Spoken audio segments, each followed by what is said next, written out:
Good afternoon, everyone. Transfusion Medicine Academic Society glad to bring forward another session of Team India at ISBT Gothenburg. I'm immensely pleased to welcome Dr. Geeta Agarwal to chair the session. Dr. Geeta Agarwal, Associate Consultant, Department of Transfusion Medicine and Blood Bank, Medanta Hospital, the Medicity Hospital.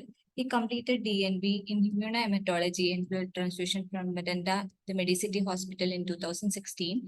He completed Advanced Diploma in Flow Cytometry Techniques at Jamia Hamdard University, New Delhi. He completed BBTS Specialist Certificate in Transfusion Science Practice and Specialist Certificate in Stem Cell Transplantation Science at the University of Manchester, UK. He was awarded Best PG Student Award by ISTM in 2015 and ISTM Young Scientist Award runner-up in 2019. He has more than 50 publications in national and international peer-reviewed journals. He is also a member of ISTM, ATOM, and BBTS. He conducts national wet workshops on immunohematology techniques.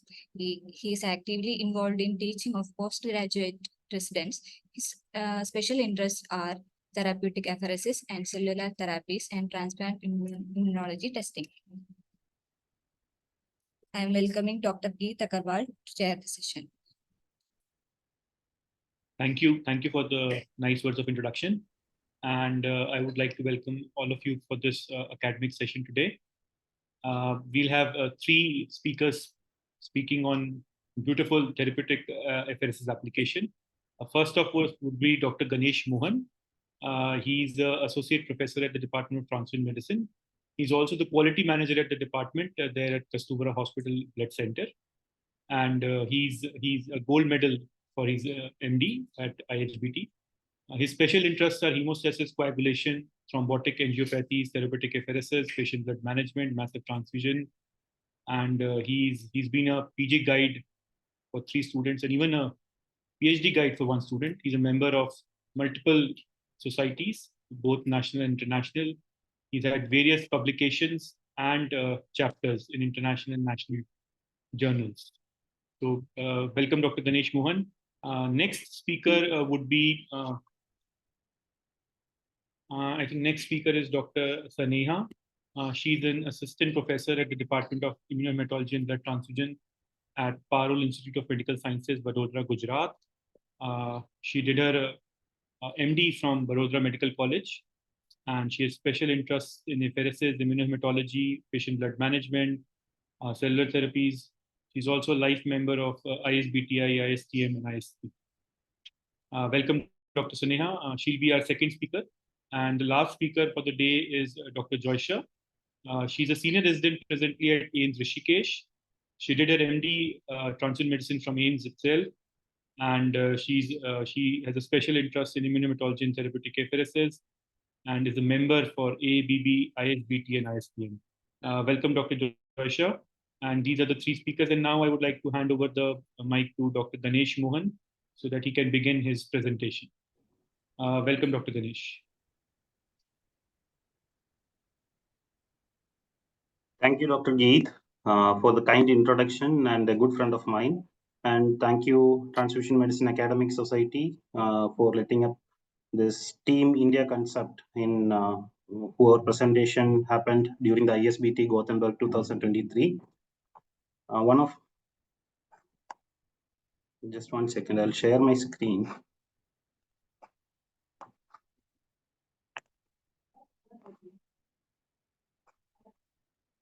Is the screen visible? Yes, sir. Okay.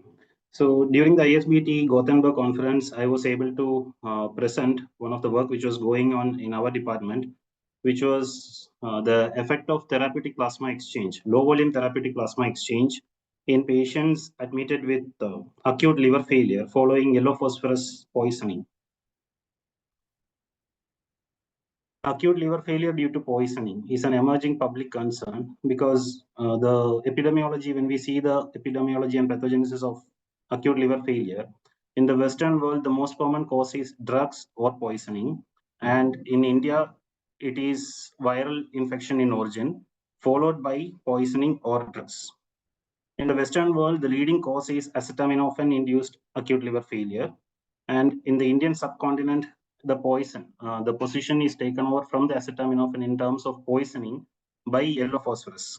Now, the Indian subcontinent, the yellow phosphorus poisoning, the prevalence of yellow phosphorus poisoning is more common among the southern states, Tamil Nadu, Karnataka, and there are reports from Andhra. And in Kerala also. Among other parts of the country, it is hardly unheard of. And the estimated burden of young yellow phosphorus induced ALF is equivalent to, we can consider that it is equivalent to acetaminophen induced acute liver failure. So these are the epidemiology. The left side, the data from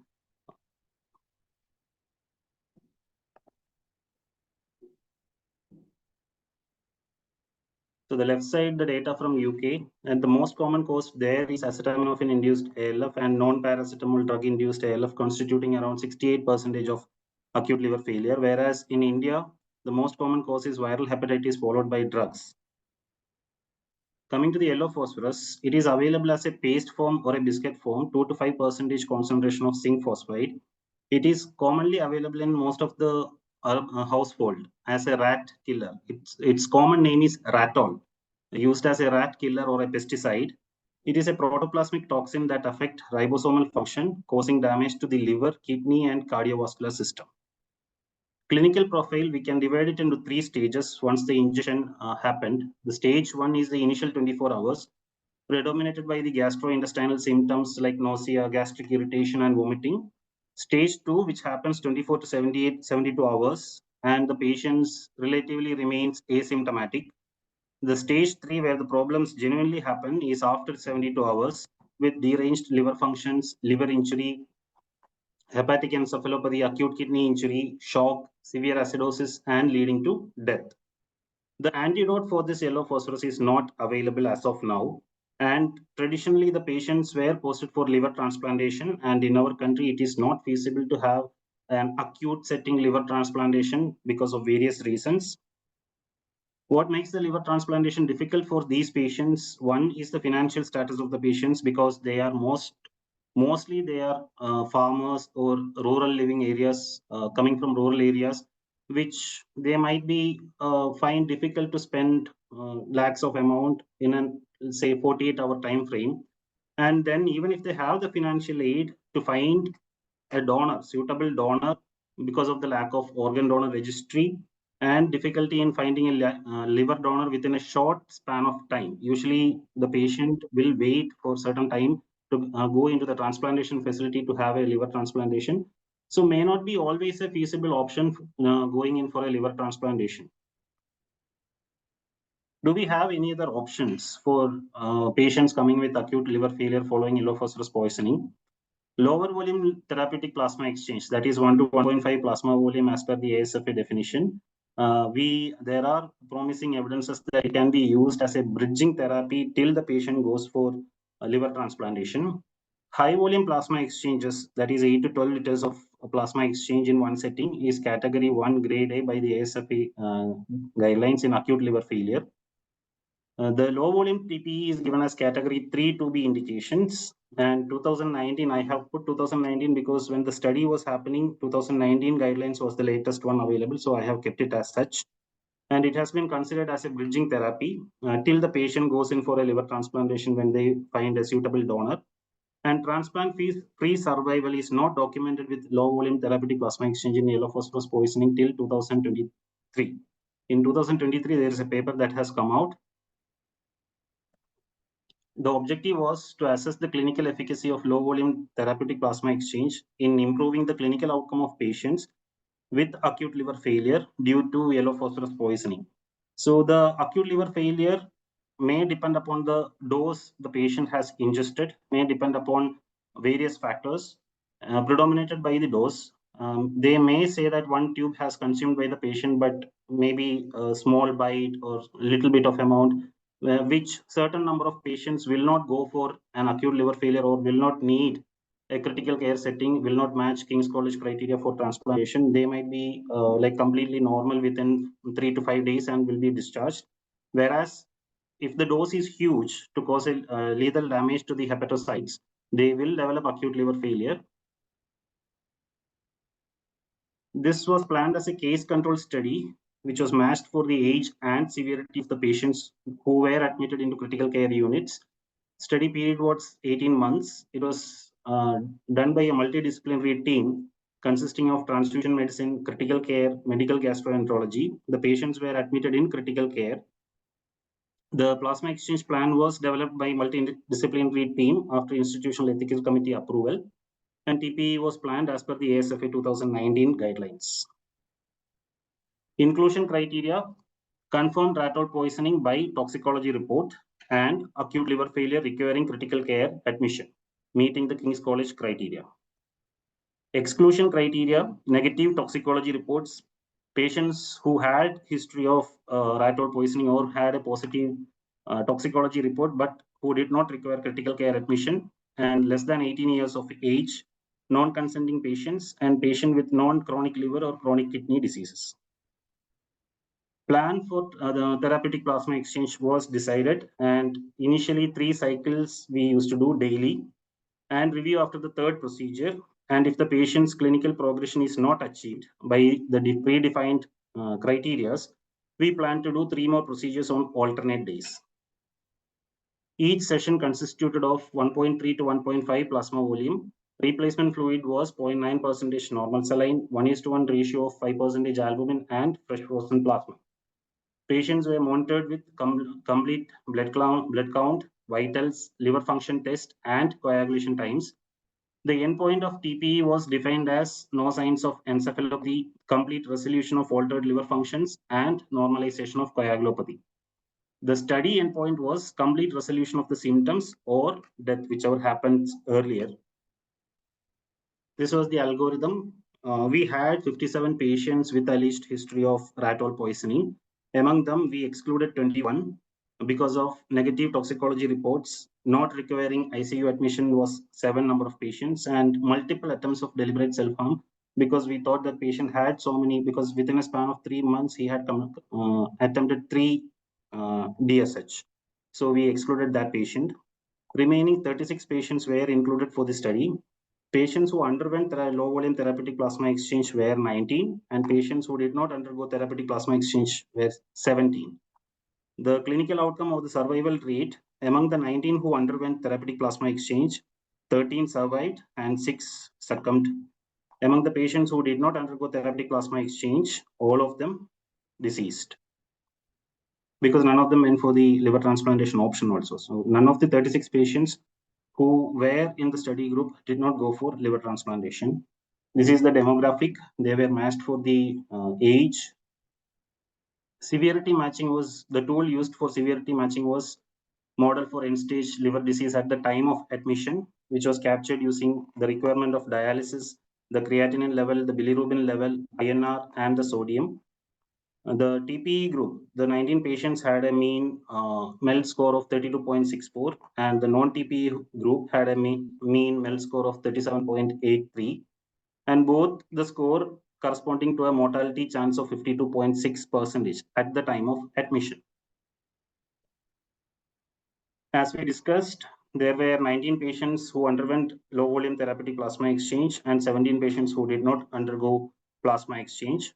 And all the 19 patients succumbed to death, whereas in the therapeutic plasma exchange group, 13 survived and 6 succumbed to death, amounting to a 68.3 reduction in the mortality of patients. Considering the fact that if liver transplantation is not an option, almost 100% mortality will be there for these patients. Factors associated with a poor outcome in these patients was, the most important factor was the presence of refractory shock with an adjusted R value of 0.762. And out of 23 non-survivors, 20 had the presence of refractory shock. Another important factor which led to a poor outcome was delay in initiating therapeutic plasma exchange or delay in admission, leading to a delay in therapeutic plasma exchange. The median delay was 4 days after the consumption. The range was 1 to 11 days. There are patients who got admitted after 11 days of consumption. They might be in a local hospital or a primary health center. So they will take a little bit more time to come to the tertiary care center for advanced management.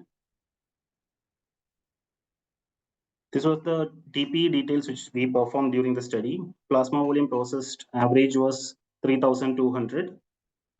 Minimum 3.47 cycles were processed per patient. 500 ml of 0.9% NS used was 3.51 units per patient or per procedure. 5% albumin was 2.36 units per patient per procedure, and 4.79 units of FFP on an average used per procedure. So this was the effect of therapeutic plasma exchange on laboratory parameters. The bilirubin, almost all the parameters before and after the therapeutic plasma exchange has a decreased trend or a normalization trend. There is a 30.6% reduction in prothrombin value, 12.6% reduction in APTT value, 53.72% reduction in AST, 43% reduction in ALT, 19% reduction in ALP, and the bilirubin will take a lot more time to get normalized even after we stop TPE. But at the time of discharge, the patient who discharged had a normal bilirubin value.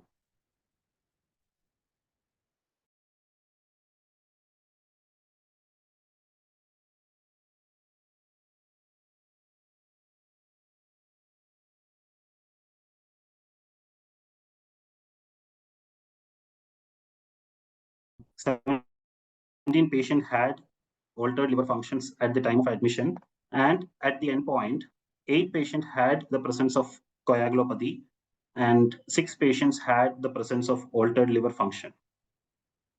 Whereas the patients who did not undergo therapeutic plasma exchange, the prognosis or the presence of coagulopathy and altered liver function was not affected by any of the management which was given to the patient. This is a brief summary of the laboratory investigations which we did at the time of admission and at the time of discharge or death, whichever happened earlier. Coming to the patient follow-up, we followed up this patient for 90 days and asked them to review to the hospital 2 weeks later and then on demand. All the patients who discharged, 13 patients who discharged, their liver functions remained normal till 90 days. And only 2 patients required readmission. One was due to pancreatitis, which was treated and cured and discharged. Another patient readmitted because of fever episode, which was again cured and discharged. These patients had a liver transplantation free survival for 90 days, which is very important in this setting.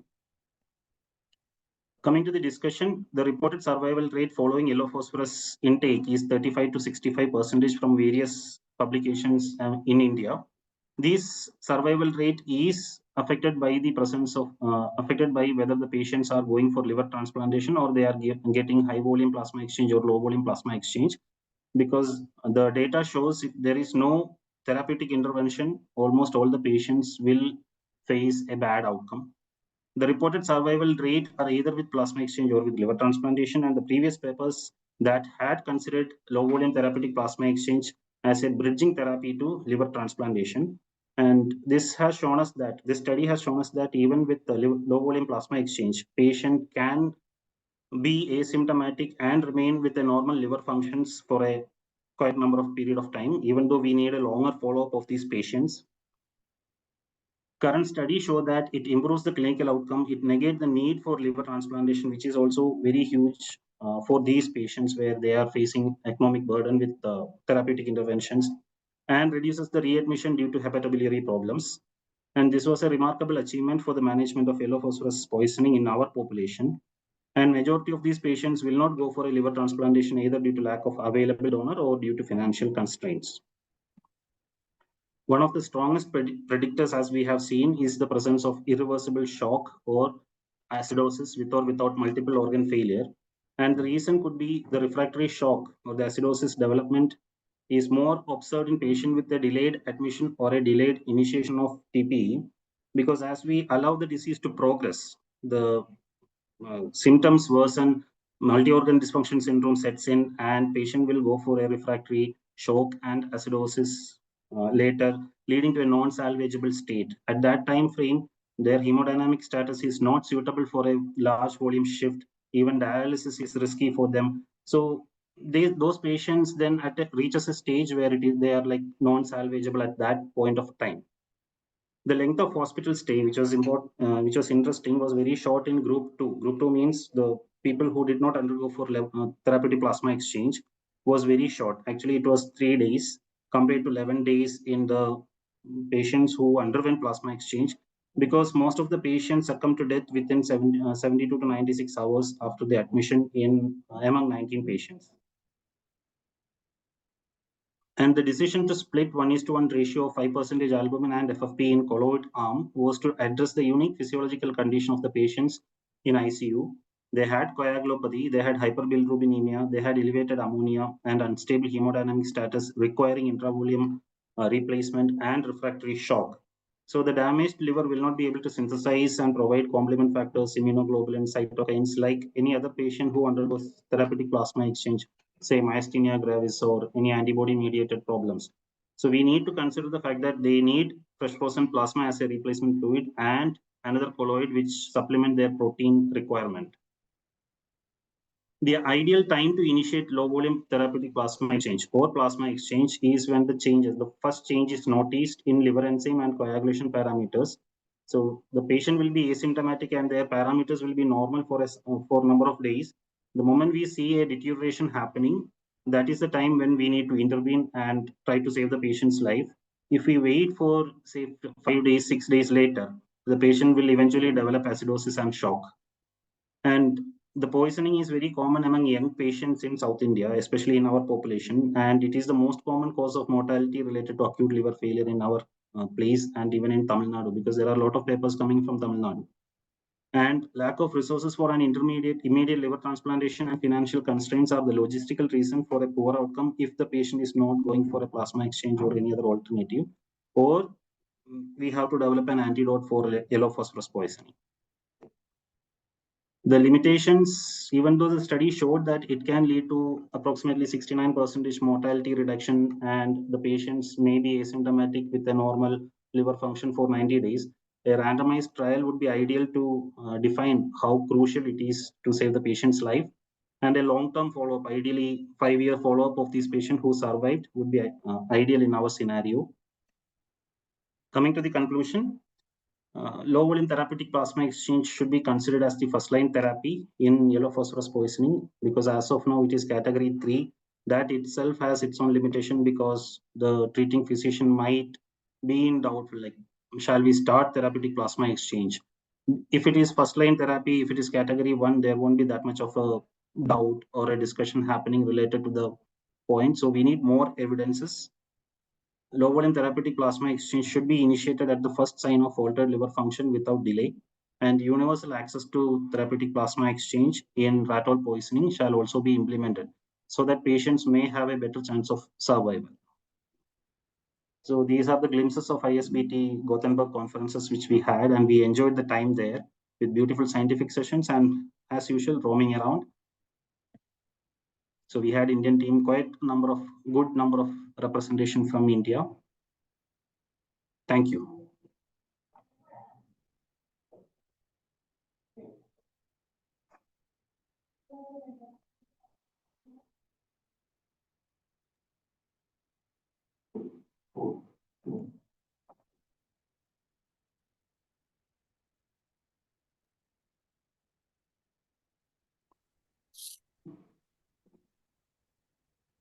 Thank you, Dr. Ganesh Mohan. And I think now we'll call upon our next speaker, Dr. Sneha. And over to you, Dr. Sneha. You can, Ganesh, you can stop sharing your screen so that she can share her screen now.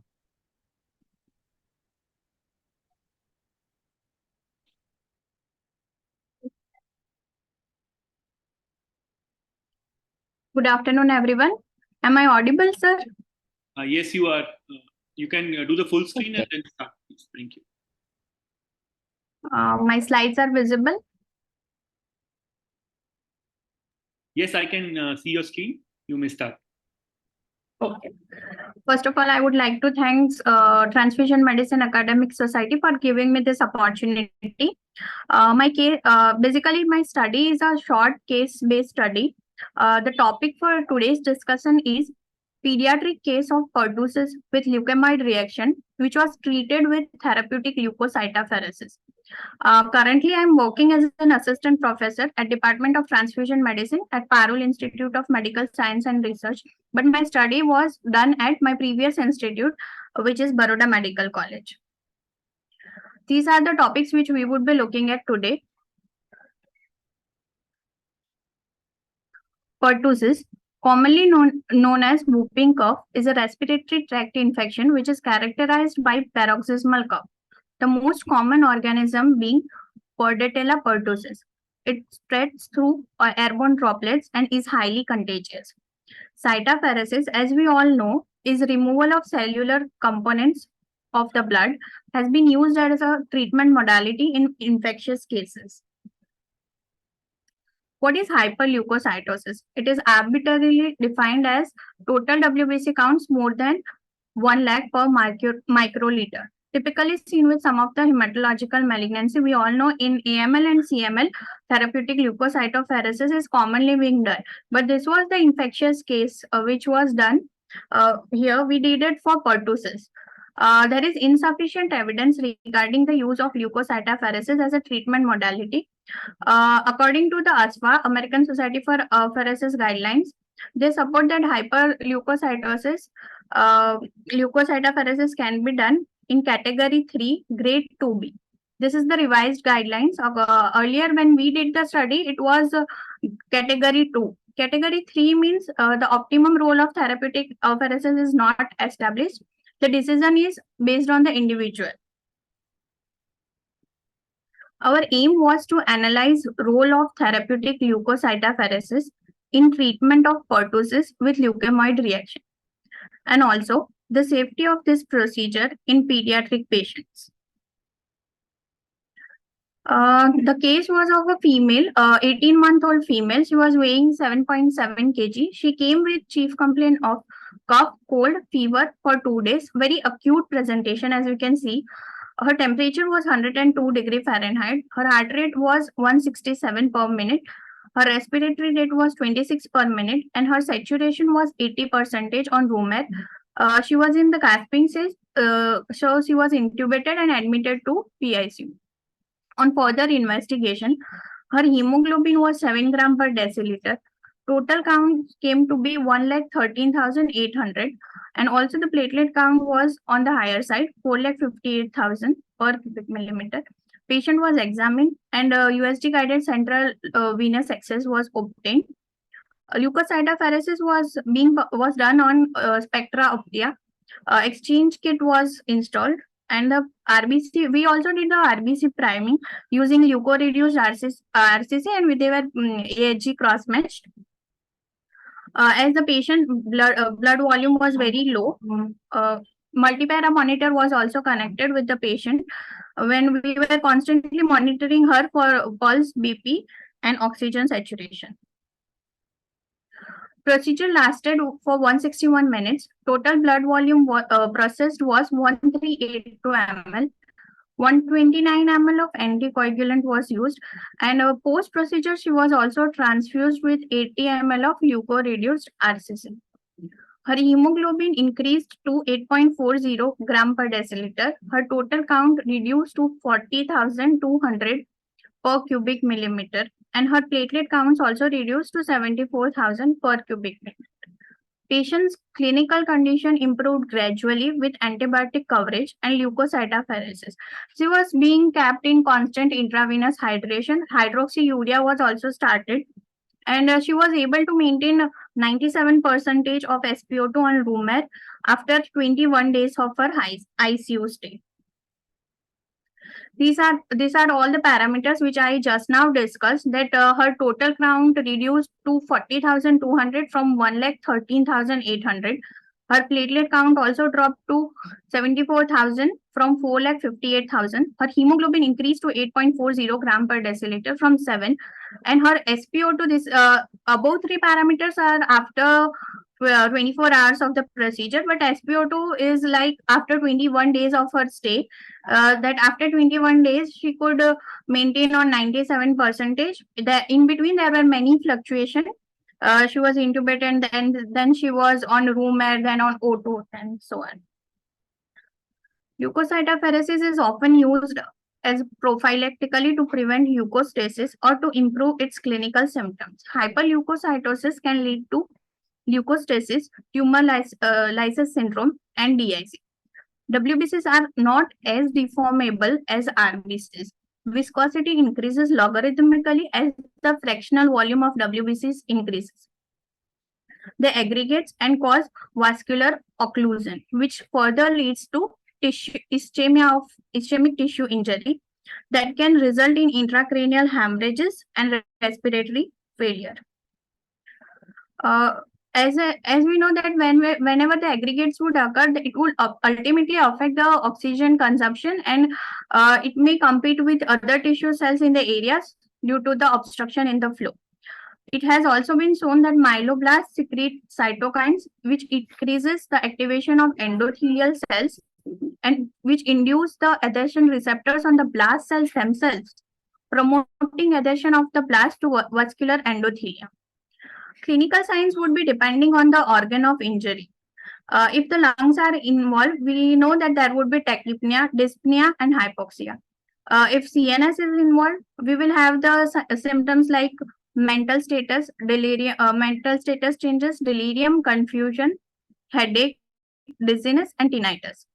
Vascular complications, which are due to leukostasis, are priapism, myocardial ischemia, infarction, and retinal hemorrhages. I would like to conclude by saying that leukocytopheresis is considered as an adjunctive treatment as per category 3 to reduce leukocytosis and its adverse consequences like pulmonary hypertension and cardiac compromise. First line treatment, of course, being targeted antibiotic therapy and with other supportive measures. Challenges which we faced were low blood volume of the patient, and due to higher platelet count, it was leading to blockage in the kits, for which we need to do constant flushing. Limited literature is available on this topic, so it was very difficult for convincing our pediatricians also. At last, I would like to thank ISBT for giving me this opportunity, and I would extend my heartfelt gratitude to Dr. Farzana Kothari ma'am and staff in the Department of Transfusion Medicine at Government Medical College Vadodara for their guidance and support. Special thanks to Department of Pediatrics for believing in us, and I can't forget the technical support which we received from Spectropia. These are my references. That's all. Thank you. Thank you, Dr. Sneha. Thank you, sir. We'll go to the next presenter. We'll take questions and any doubts at the end of this, all the three presentations. Saneha, you can unshare your screen so that Dr. Joysa can share her screen and continue with the presentation.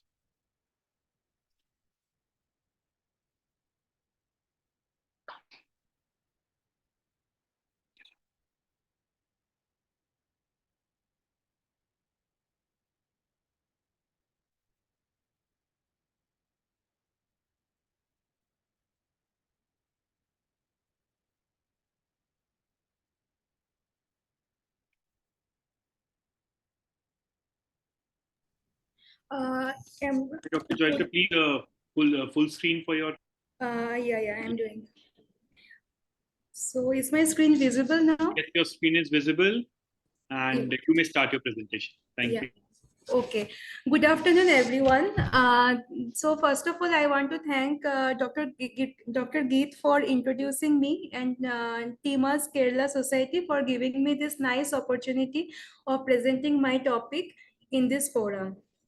I'm Dr. Joysa Deb. I did my MD from AIIMS Rishikesh, and now I am doing my SRship here. And so today my topic is ABO, hemolytic disease of newborn, and the title of today's talk is a detailed study of different clinical serological parameters on the early prediction and diagnosis of hemolytic disease of newborns due to ABO incompatibility.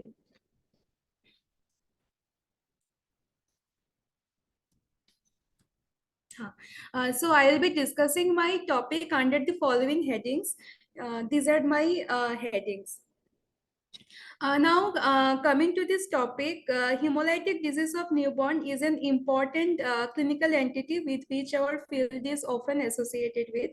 And whenever we think of HDN, what strikes our mind is Rh-HDN, obviously, because it is severe, more highlighted, and also it is very easily preventable. So in this, what happens is like ABO-HDN are often unnoticed. Because it is less severe and maybe clinicians are less aware of it. So ABO, but it has been seen that in the Western world, with the advent of routine RH immunoprophylaxis, ABO incompatibility has become the single largest cause of HDN. Now, ABO HDN is rare, but it is more common in ABO HDN, although it is rare, but it is not so rare. It is quite common in ABO incompatible offsprings who are born to O group mothers. And why is it that O group mothers are more prone? Because IgG, NTA, NTB titers are more in these mothers compared to other groups like A or B. Coming to the diagnosis of this disease entity, there are multiple tests which have been proposed, both serological tests and lab tests, which can help in predicting the disease. There are tests in mothers as well in the newborn, which can guide us in treating and diagnosing this disease. Coming to mothers, maternal IgG antibody titers, especially high titers more than 512 can very well predict ABO HDN in these newborns. In the newborns born to the high titer mothers, direct antiglobulin test, especially if there is a clinical the significant hemolysis, is a good predictor of ABO HDN. And coming to the clinical parameters, hyperbilirubinemia is common, but severe anemia is rare. Again, it is the ABO antigen distribution because of which this is happening. And also ABO isoimmunization is a very important cause of neonatal hyperbilirubinemia, and it accounts for almost 14.3% of neonatal hyperbilirubinemia. So, as per till now, from what we have discussed, I think it is understood that ABO HDN, it is rare and it is a less severe HDN part compared to its RH counterpart. But then now, why are we going for this early identification? Because there are cases of severe ABO HDN cases that have been reported. So in these cases, early identification of the clinical features along with various lab parameters can help in early diagnosis. Coming to the rationale of this study, why did we decided to do this study? So in India, most of the deliveries are happening in the rural setup, in the primary healthcare system, and the reported cases of ABO-HDN forms only the tip of the iceberg, and proper antenatal screening is hence necessitated for early detection of these cases. And again, depending on the severity of the disease, the baby may need exchange, transfusion, or phototherapy, which may have other complications, and all this can be predicted, and also we can ensure that the baby receives timely intervention. The study hypothesis was that there are certain immunohematological and neonatal parameters that are risk factors for the development of ABO-HDN. The objective of my study was to analyze laboratory and clinical parameters to determine the neonatal outcome in ABO incompatible newborns born to O group mothers. My study was a prospective study design conducted over a period of 1 year, and it was a collaborative study between 3 departments, that is transfusion medicine, obstetrics and gynecology, and Department of Neonatology. My study included all the O group mothers and the newborns born to them. I mean, the O group mothers who came to our hospital for delivery were included. And the inclusion criteria included all O group mothers, irrespective of their gravitas status. Both RHD positive and RHD negative mothers were included. Babies, newborns born to them again were included, and we also included outborn neonates who were admitted for jaundice in our NICU with whom feto-maternal ABU incompatibility was detected. And again, like as expected, antenatal mothers of non-O group were not included in this study. Coming to my methodology, so this flowchart, it explains, it gives a nice overview of what we did for our study. So first we included all the mothers with O blood group who came for delivery in our institution as per the SOP. And then then we did the ABRH typing in those mothers. Then we did 3-cell screening IAT to rule out any minor blood group incompatibility. Then we did the ABO titers in these mothers. In all O group mothers, we did the titers. And titer, we did both IgG and IgM. For IgG titers, we used DTT-treated mother sera. And after titration, we tried to separate the high titer mothers as a subgroup, and in those high titer mothers, we put the hemolysin test.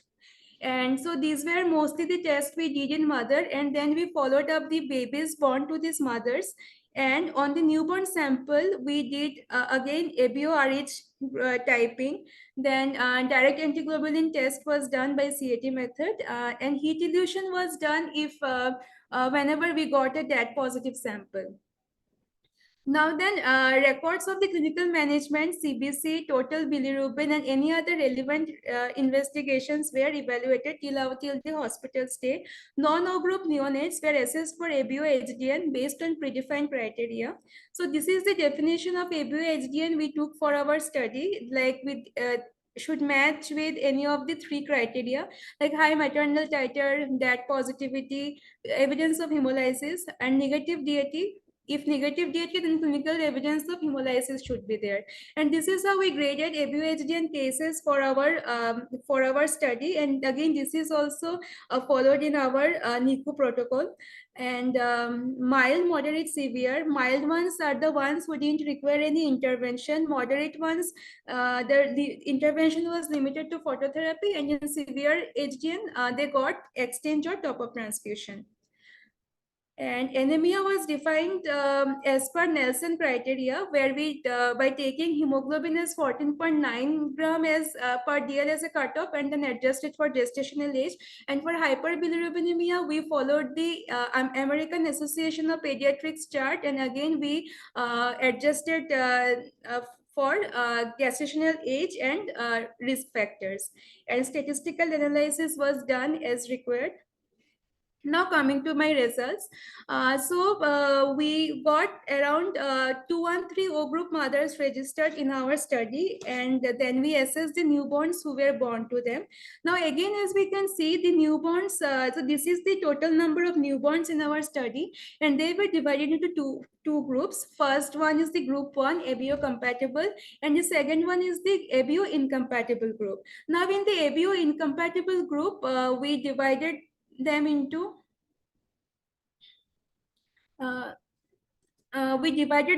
3 parts. One is only hyperbilirubinemia.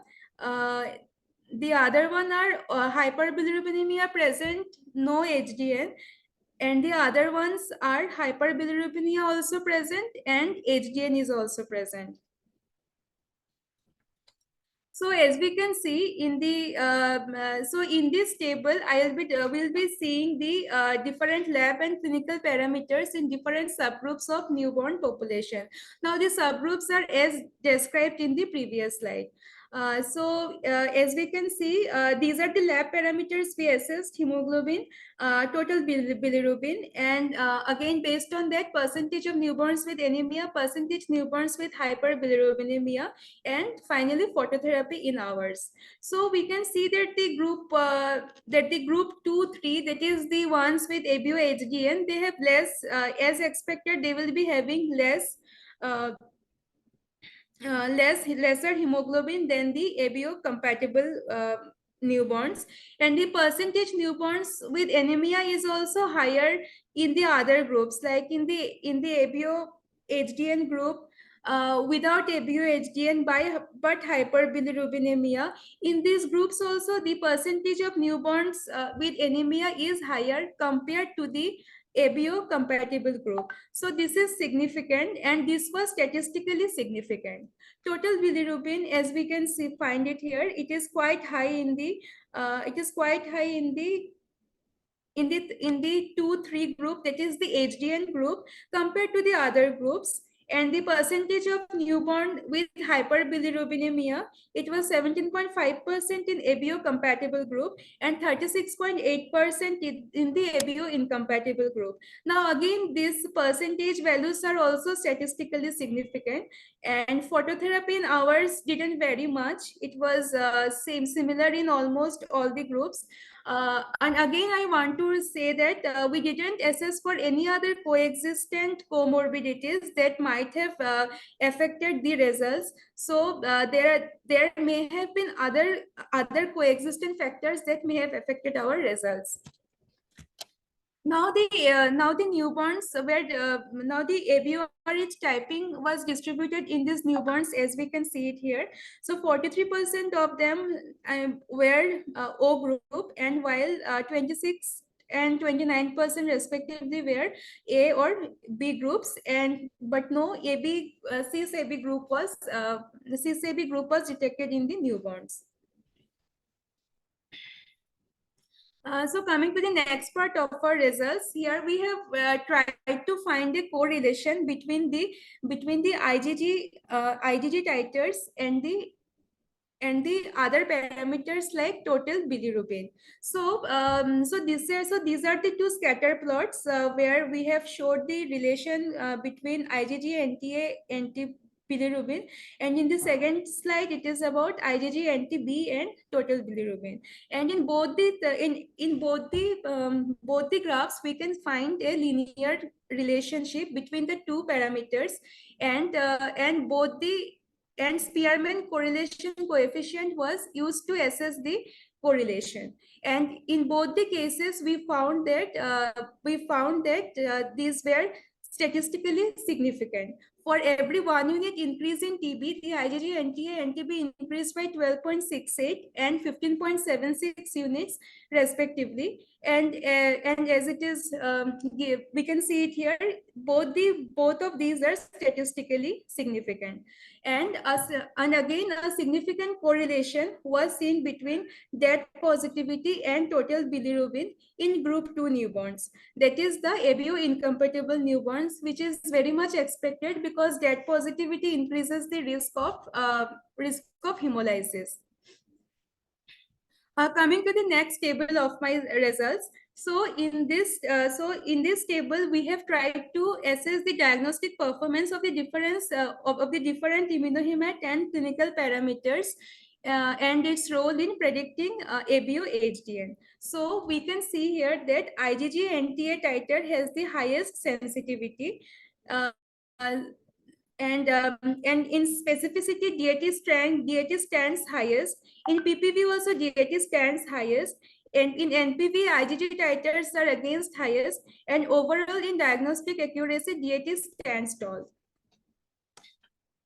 So there are different, so all these tests have a role in predicting HDN, and doing a single test out without combining it may not be as efficient than the approach of performing multiple tests in these cases. And in a neonatal outcome, 35.2% of the ABO-incompatible newborns receive phototherapy compared to 16% of ABO-compatible newborns. And again, ABO-HDN cases receive more duration of phototherapy as expected. 100% of the ABO-HDN cases survived. No severe cases were reported as none required any transfusion support. And 69% of the cases were moderate, while only 30% cases were mild who didn't require any intervention. So coming to the final leg of our discussion, so we'll be concluding our what we discussed so far by this slide. So first, we will be discussing about the correlation between about the association between hemoglobin and ABO incompatibility. So ABO incompatible babies had lower hemoglobin, and ABO incompatible, and again in ABO incompatible newborns, the risk of anemia was higher. And again, this is anemia is more common in ABO incompatible newborns, but it may not be clinically significant. And again other associated risk factors were not ruled out. So so no differences in hemoglobin values or dead positivity was noted again in A or B newborns in our study. But again, like there have been studies conducted before where they found that B group newborns are more prone to develop severe HDN. But in our case, none of this was noted. And all these findings can be attributed to the antibody related red cell destruction when the transplacental antibody transfer happens. But it is not very severe, because we know that ABO antigens, they are not confined to only red cells like Rh antigen. They are also present in other tissues. Hence the severity of hemolysis, it gets reduced. Now coming to ABO incompatibility and total bilirubin. So ABO incompatibility, which is a risk factor of hemolysis, is an independent risk factor of hyperbilirubinemia, and prophylactic phototherapy in them significantly reduced. And again, as discussed before, we saw a linear association between maternal IgG titers and total bilirubin in the ABO incompatible newborns. And for every unit increase in total bilirubin, IgA increased by 12.6 units, and IgB increased by 15.76 units. Both were statistically significant. And so these findings, they reflect why we need to do routine screening of O group mothers for IgG anti-AB titer, and why it is clinically significant. So in our previous slide, we saw the diagnostic performances of the different tests in single, but not in an unison way. So here we have combined all the both lab and clinical parameters, and we found that our specificity improved and the diagnostic accuracy improved. And similar studies have been done across the world. I would like to quote Prosiano et al. And Somyadas et al., where also they had done this approach of this approach of combining multiple parameters, and they also found that increased the diagnostic performance of the tests. So this was in brief. So this was a brief discussion about my topic. And now coming towards limitation, my study period was during the peak SARS-CoV-19 pandemic, and as our hospital was a dedicated COVID care hospital, so the actual disease prevalence can be different in the normal time. And we didn't include non-O group mothers, and it will be ideal to include them as well, because ABO-HDN cases have been reported in non-O group mothers as well. And we didn't assess for other markers of hemolysis like reticulocyte count and peripheral blood smear as neonatal samples we received were insufficient. And the future of this study includes that similar multi-centric studies can be planned for an overall risk assessment of ABO-HDN in different parts of India. And not many studies also have been done in our country, so we can plan. And finally, the most important message I want to that we can take from this session is that educational programs are to be conducted to create an awareness among treating physicians for active management of O group pregnancies with high maternal titer, so that the newborns, if at all they are affected, they receive the best care within the shortest time span. These are my references, and thank you so much. Thank you, Dr. Joysa. Thank you for the presentation. Thank you, sir. And now I would like to ask the participants if they have any questions or any comments they would want to share. The house is open for questions. You may type it in the chat box if you want to. We have our speakers here with us and they'll help you clarify their doubts.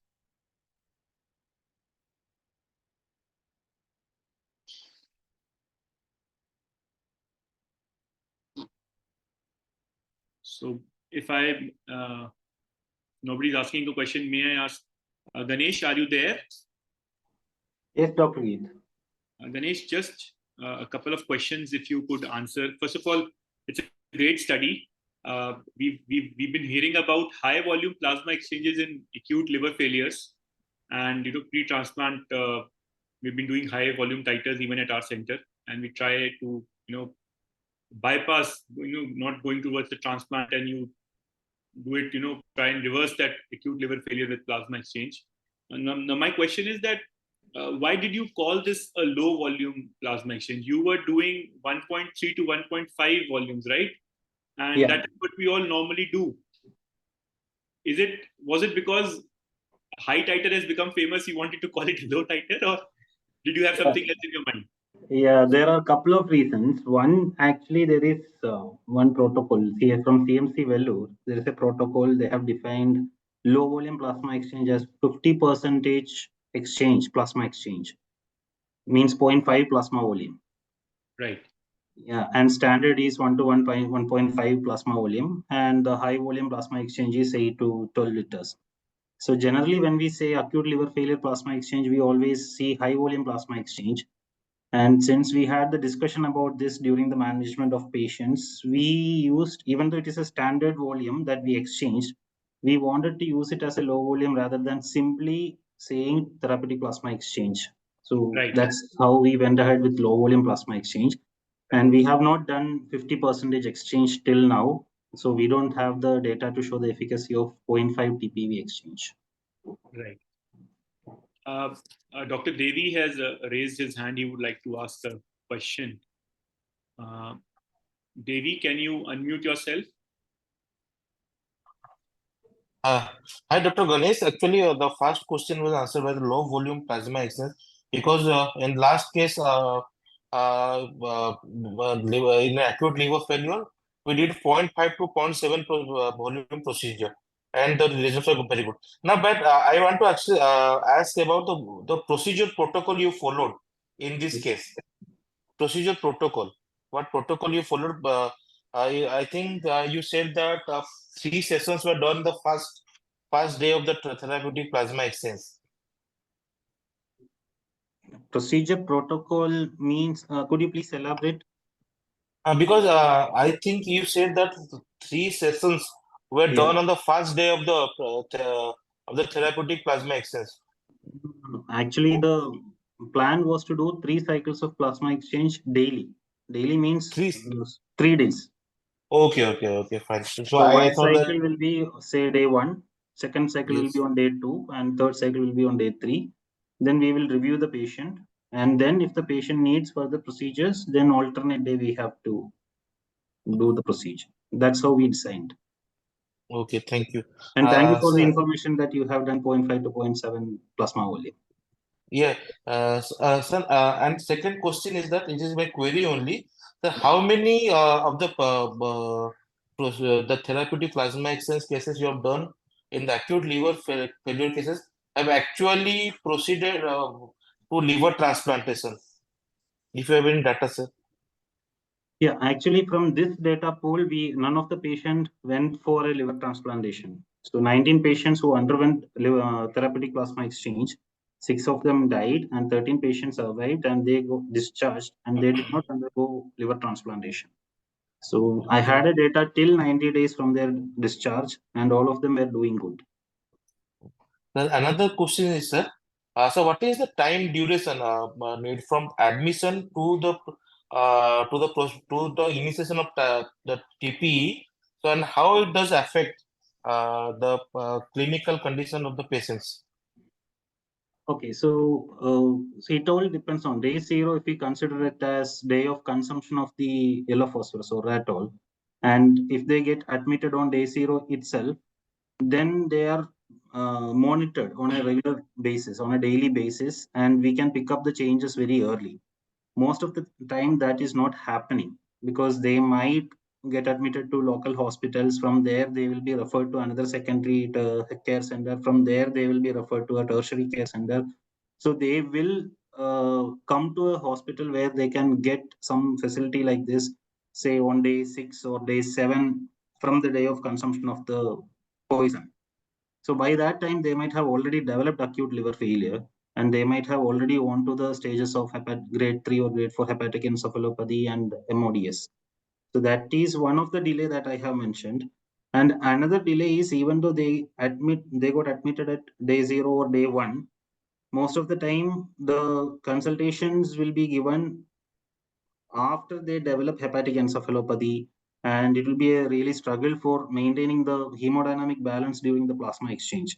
So if we can start the procedure a little bit early when they are hemodynamically stable, that will be better. And from one of the parameters, we have analyzed this from the day of consumption to the day of initiation of the plasma exchange. What was the outcome in those patients? And it was actually a factor that led to a poor outcome, delay in initiation of TPE, and survival rate. So we can define it from the day of consumption to the day of initiation of plasma exchange. Okay, thank you, sir. Thank you. Thank you.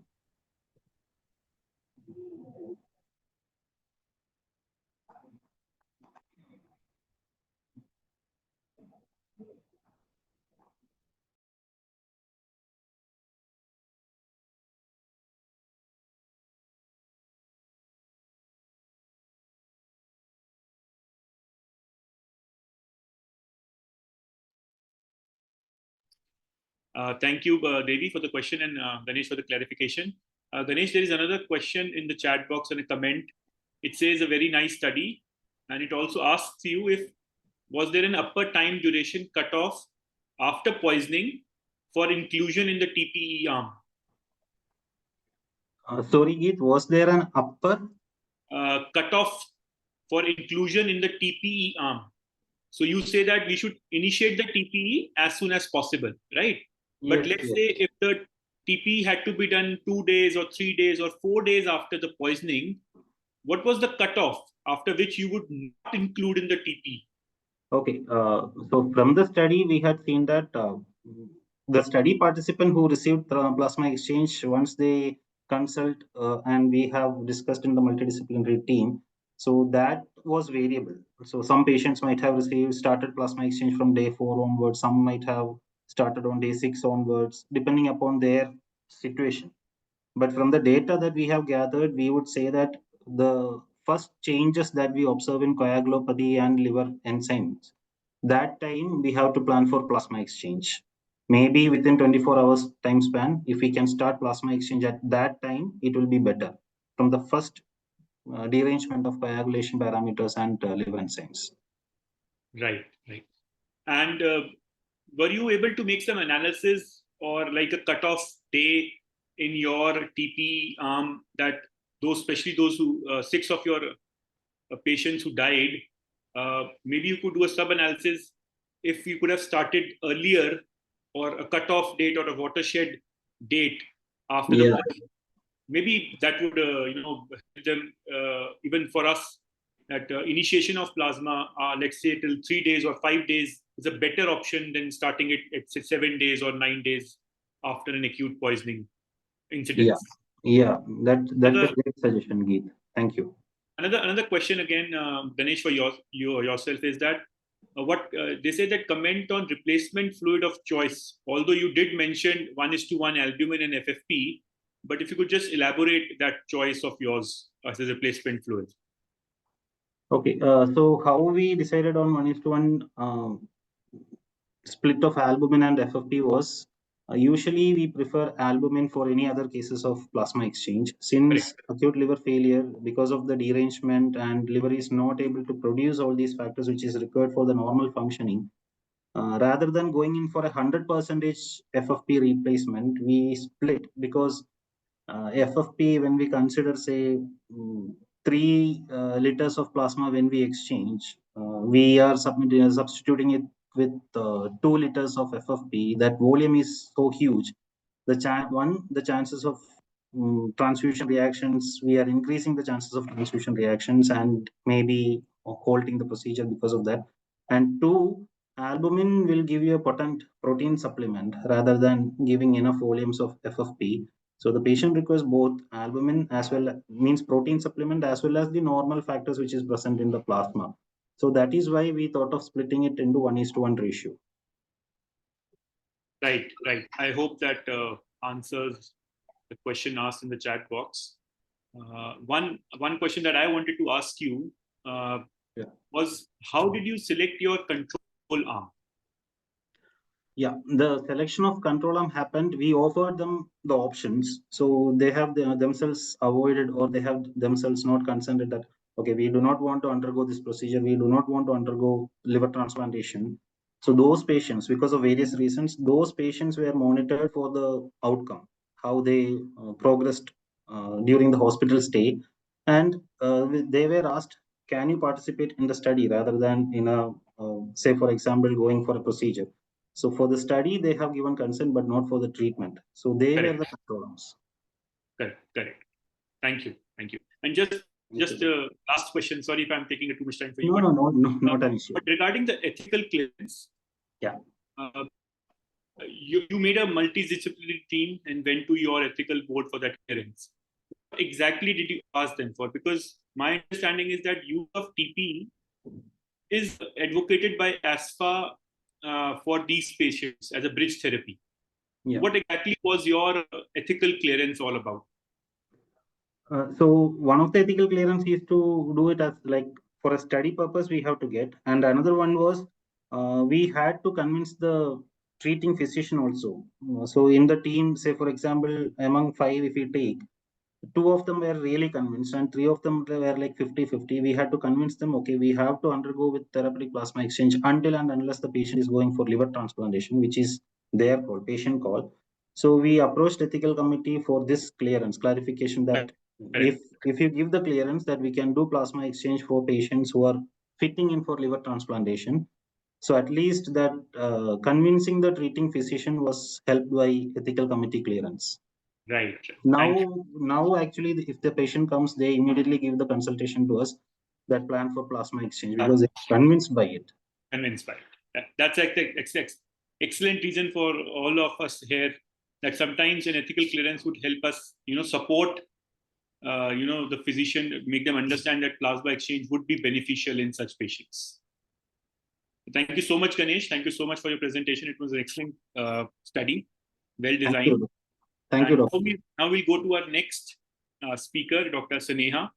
And if anybody has some comment or a question for her, Dr. Sneha is here. She spoke about leukocytopheresis in a pertussis case, which is very commonly, I think, very unheard of. Yes, anybody has a question or a comment about the presentation?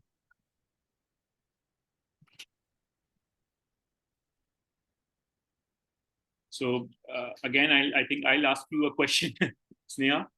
Sure, sir. Sure, sir.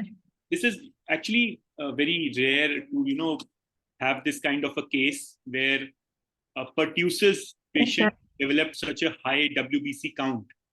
Were you able to analyze or identify why this patient had such a developed such a large WBC count, or do you have an explanation for that or a reason for that? Sir, actually, there is a rural belt in Gujarat, particular region. We After this case, we had a total 8 patients admitted in the PICU, and more of a similar presentation only. Almost every one of them were having count more than 1 lakh. So all of even pediatric people called the team from WHO. They took the swab and they declared it a sort of a type of epidemic. In a region, this belt was having constantly, being a tertiary care center, we were referred 8 patients, and I also came to know that in that region, they were having even more than that. During that particular time, they had sort of epidemic, and our pediatric the team has sent the swab for the same to analyze further that what could lead to this scenario. Reaction. Did you do leukocytopheresis in other patients as well, or this was just? We did for 3 patients. I will be publishing my case series. That was my next question to you. Think about publishing this data, because this is actually quite unheard of. Yes, sir. I will be publishing. But in the next week, 2 patients they died, sir, due to they were very small and low volume, low blood volume, and many other. These are complicated procedures, and it is sometimes very, very difficult. So 2 of them died, and this girl survived. And if I did not require this leukocytopheresis, were on hydroxyurea, and they were stable. Did you do only one procedure, or were there multiple procedures done in each patient? No, sir. No, sir. Single procedure. Single procedure for all the patients? Yes, sir. Yes, sir. Right. Apart from the normal, the technical things that we look into a procedure, did you take any special precaution during these, cytopheresis, or was it just like a normal collection of these WBCs? Sir, the utmost difficulty and the precaution which we took was we observed that with the total count, their platelet count was always on the higher side. This patient was having 4.5, but the second was having 6.5. So we were facing constant blockage issue. So technical team was there with us, and we try to balance we try to, of course, respiratory and cardiac compromise. We were carefully monitoring, and we were very cautious because those were small babies, and we were also forced, we were handling them with great care and caution. No other precaution, just caution was that their blood volume and everything is on the positive side and maintained. Thank you. Any question for Sneha? Anybody? Any comment on the study? Yeah, I know. Thank you, Sneha. Thank you for that case report. It's enlightening. Thank you. And now for Dr. Joysha, if she's there. Yes, sir. Now our third speaker is here with us. Any questions? Any comments on our study? Joysha, it was an excellent presentation, excellent study. Thank you for sharing that with us. Anybody has a question for her? So maybe I'll again start with you, Joysha. For what I could gather from your study was that if we have to look at the severity of an HDFN in an ABO incompatible case, so the first lab parameter I should look at is a DAT. Am I correct in that conclusion? Yes, sir. The first thing we should do in a newborn is a DAT, but it's always better to screen the mothers for the titers. All right. So you what you said was that if a titer is more than 256 in a case of anti-A, and 512 in case of an anti-B, should be a little more cautious of expecting an ABO-HDFN in the neonate. Yes, we can expect that it can turn into ABO-HDFN. ABO-HDFN. And in the neonate, after the delivery, to understand the severity of this HDFN, we should do a DAT then. Yes, to understand the severity, again, like we have to do a DAT, then do a bilirubin level, transcutaneous. We did transcutaneous also, so that Okay. was also fine. So these things can be done. So a question has been asked. What you said that you did IgG titers using DTT treatment, right? Yes. So did you use the gel or the column thing or the tube titers?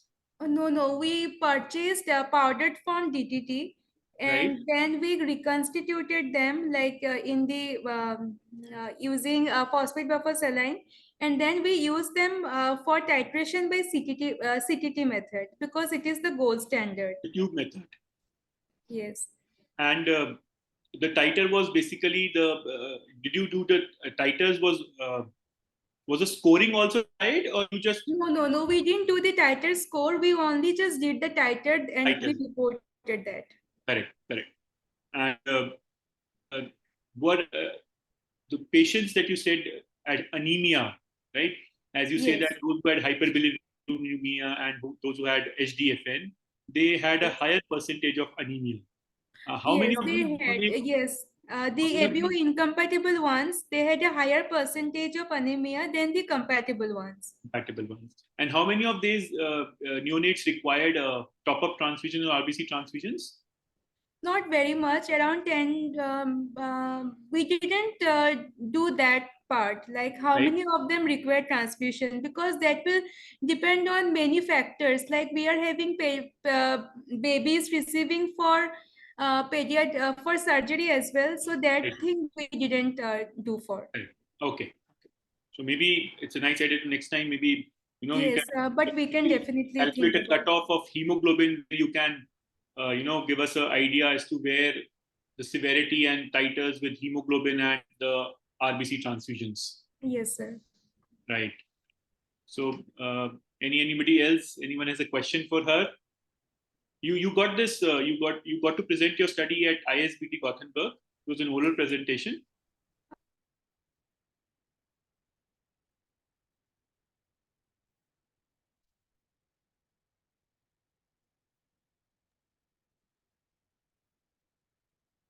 I think she has some network issues. I also think this is a network issue. It was a poster, Geet. Okay, She so presented the poster. Yeah. that was actually an excellent study. Thank you. I think Rafi will take an end here. Thank you so much for joining us today. And I'll hand over the mic to the representative of the society to kind of close this session. Can have a. Thank you, sir, for sharing the session. Thank you for all the speakers for sharing your ideas. TMAS is not stopping here. The next episode is by Dr. Abhishek B. on 26th of October. He will be speaking to us about the approach to the theory exams exclusively for the PG students. And again, we will be having Dr. Shweta Gupta, who will be sharing her practice in hematology in UK on 11th of November. So until then, it's a bye from TMAS. Have a good day. Thank you. Thank you, everyone.